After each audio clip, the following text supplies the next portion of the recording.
صورت گرفتن عموما درست نیست. رسول صلی الله علیه و سلم میگه که اشد الناس یوم القیامه المصورون، یعنی از همه سخت‌ترین عذاب به گرفتار میشدگی روز قیامت صورتگیرها.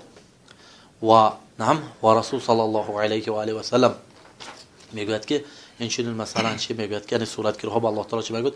نه میگوید که میگوید که الان میگوید اخلقوا ما کنتم ان تصورون، یعنی من زنده صورت گرفتگیات چیکار زنده کنید، یعنی میگوید یعنی احیو ما کنتم تصورون، یعنی انفخوا فیهم روح و ما هم بنافخیهم.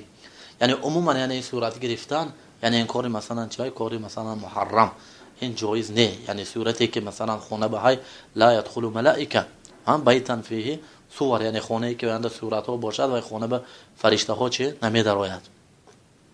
برای این خونه ها یعنی صورت های تازه کرده و صورت عموما گرفتن درسته، الا برای ضرورت، مثل برای مثلا جواز سفر، برای مثل پاسپورت دیگه، مثلا حجت هایی که لابد مثلا ضرور هست. اما برای خاطره، برای یادآوری، برای مثلا زیب و زینت، برای این چیزها، این چیز چی گفتیم یعنی این تماما درست نیست. حتی که گفتیم یکی از سبب های پیدایش شرک چی گفتیم یعنی صورت گفتیم.